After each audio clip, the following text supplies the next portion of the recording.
Dock के साथ बातचीत में आपका स्वागत है। गुप्ता और मित्र, मैं आप सभी को क्रिसमस की शुभकामनाएं देकर शुरू करना चाहूंगा।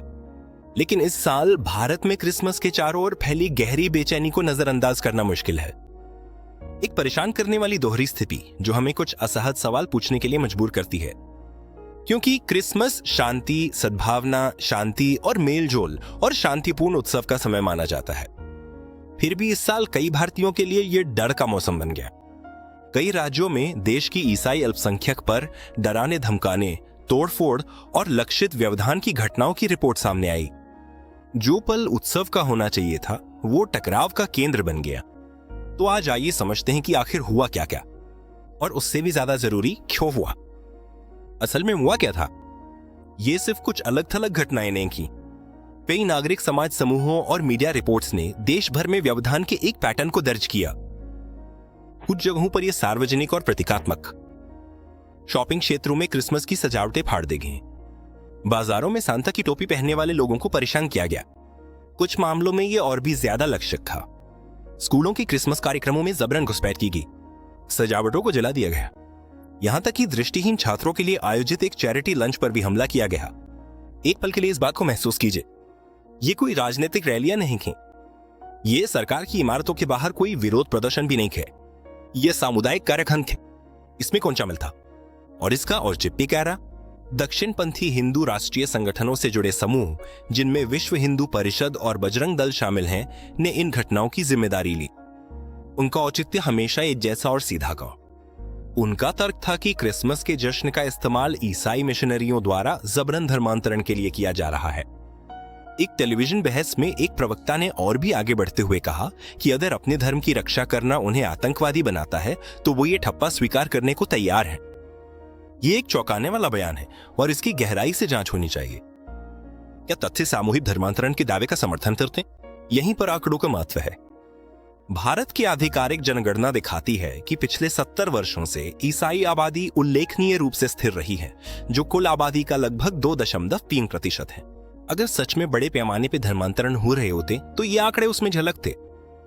ईसाई कानूनी विशेषज्ञ एक और महत्वपूर्ण तथ्य की ओर भी इशारा करते हैं। दशकों में हजारों आरोपों के बावजूद भारत की किसी भी अदालत में ईसाई धर्म में जबरन धर्मांतरण के लिए एक भी सजा नहीं हुई है। भारत का संविधान अनुच्छेद 25 के तहत धर्म की स्वतंत्रता की गारंटी देता है। सुप्रीम कोर्ट इस मामले में स्पष्ट रहा है, जबरन या धोखाधड़ी से किए गए धर्मांतरण अवैध हैं। लेकिन इसे साबित करना अदालतों का काम है, भीड़ का नहीं। राज्य की प्रतिक्रिया प्रतीकवाद बनाम चुप्पी, यही हमें सबसे असहज विरोधाभास की ओर ले जाता है। ठीक उसी दिन जब ये घटनाएं घट रही थीं, प्रधानमंत्री को एक चर्च में क्रिसमस समारोह में भाग लेते हुए देखा गया, जो समावेशिता का एक शक्तिशाली प्रतीक था। फिर भी जमीन पर जब डराने धमकाने की घटनाएं जारी रहीं तो लगभग पूरी तरह से चुप्पी छाई रही। आलोचकों ने इसे दोहरी हकीकत बताया। ऊपर सार्वजनिक रूप से सौहार्द का प्रतीकवाद, नीचे सड़क स्तर पर निगरानी और कानून हाथ में लेना। पुलिस के एक पूर्व महानिदेशक ने बताया कि यह क्यों मायने रखता है। जब हालात राजनीतिक रूप से संवेदनशील हो जाते हैं तो पुलिस अधिकारी ऊपर से संकेतों का इंतजार करते हैं। स्पष्ट राजनीतिक समर्थन के बिना कानून का पालन करवाने में अक्सर हिचकिचाहट होती है। ये जो महसूस की जाने वाली चुप्पी है वो कुछ खतरनाक पैदा कर सकती है। दंड से मुक्ति की संस्कृति, ये सिर्फ घरेलू मुद्दा क्यों नहीं है था। आज की अति संवेदनशील और जुड़ी हुई दुनिया में ये तस्वीरें स्थानीय नहीं रहती। जलती हुई सजावटों या परेशान किए गए उपासकों के वीडियो कुछ ही मिनटों में पूरी दुनिया में फैल जाते हैं, और इसका असर भी होता है। भारत की अंतर्राष्ट्रीय छवि एक बहुलतावादी लोकतंत्र और नैतिक नेतृत्वकर्ता के रूप में उसकी सबसे बड़ी रणनीतिक संपत्तियों में से एक है। उस छवि को नुकसान पहुंचने से राजनयिक संबंधों में तनाव आ सकता है, विदेशी निवेश कम हो सकता है और भारत की सॉफ्ट पावर कमजोर पड़ सकती है। कुछ विश्लेषक तो यहां तक चेतावनी देते हैं कि इसका असर विदेशों में बसे भारतीय समुदायों पर भी पड़ सकता है, जिसमें उनके खिलाफ प्रतिक्रिया भी शामिल है। सबसे गहरा सवाल, असल में यह सिर्फ क्रिसमस की बात नहीं है।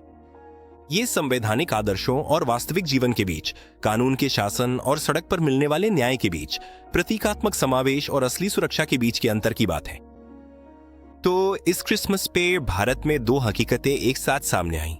एक तरफ आधिकारिक सद्भावना और मेलजोल, दूसरी तरफ डर और डराने धमकाने का माहौल। और यही हमें एक आखिरी कठिन सवाल के सामने खड़ा करता है। जब इतिहास इस पल को देखेगा तो वो किसे देश का असली प्रतिबिंब मानेगा? मंचों से दिए गए भाषणों को या सड़कों पर घटित हुए दृश्यों को। सुरक्षित रहें। क्रिसमस की शुभकामनाएं और नए सोच की शुभकामनाएं